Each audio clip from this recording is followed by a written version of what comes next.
노자, 말이 적었기에 오래 남은 사람. 노자의 얼굴을 떠올리면 화려함보다 고요함이 먼저 떠오른다.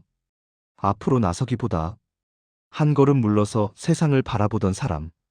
그래서 그의 말은 크지 않았고, 그래서 그의 생각은 지금까지 남았다. 노자는 말이 많지 않았다. 그는 세상을 바꾸겠다고 외치지도 않았고, 사람들을 설득하려 애쓰지도 않았다. 그저 한 가지를 반복해서 이야기했다. 너무 애쓰지 말라고. 사람들은 흔히 노자가 아무것도 하지 말라고 말했다고 기억한다. 하지만 그 말의 뜻은 아무것도 하지 말라는 게 아니었다. 하지 않아도 될 일까지 억지로 붙잡고 살지 말라는 뜻이었다. 노자는 이렇게 생각했다. 세상 일은 대부분 사람이 너무 개입할 때 망가진다고. 자연스럽게 흘러갈 수 있었던 일도 욕심과 조급함이 끼어들면 금세 어그러진다고 보았다. 그래서 그는 가장 강한 것은 힘이 아니라 부드러움이라고 말했다. 딱딱한 것은 쉽게 부러지지만 부드러운 것은 오래 버틴다고.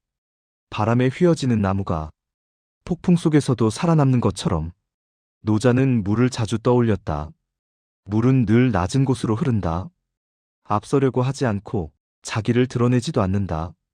하지만 결국 가장 먼 곳까지 도달하는 것은 물이다. 그는 인생도 그와 같아야 한다고 보았다. 앞서기 위해 애쓰지 않아도 도착할 수 있고, 이기려 하지 않아도 남을 수 있다고. 사람은 나이가 들수록 더 많은 것을 취려한다. 잃는 것이 두렵고 뒤처질까 불안해지기 때문이다. 하지만 노자는 줄수록 삶이 무거워진다고 말했다. 비울 줄 아는 사람이 오히려 편안해진다고 보았다. 노자는 인간의 불행이 가난이나 실패에서 오는 게 아니라고 했다. 대부분의 불행은 비교에서 시작된다고 보았다.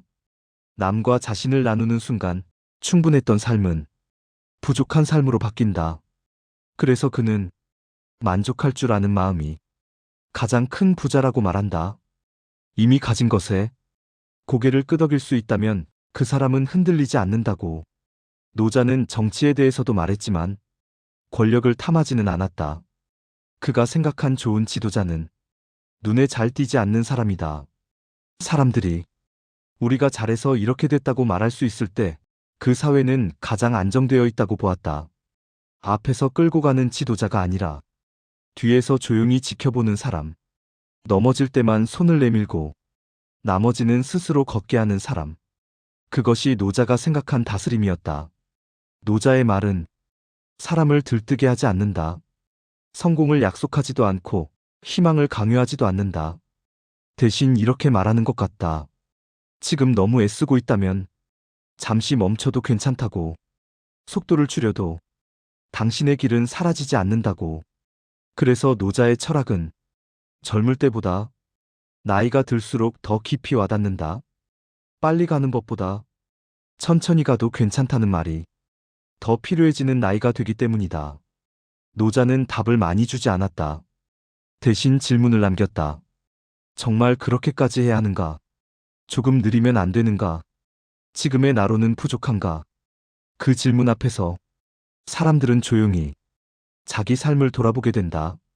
노자는 그렇게 큰 소리 없이 세상을 오래 흔들었다. 아무것도 하지 않아서가 아니라 꼭 필요한 말만 남겼기 때문에. 그래서 지금도 노자의 얼굴은 말이 없다. 하지만 그 침묵 속에서 사람들은 각자의 답을 듣게 된다.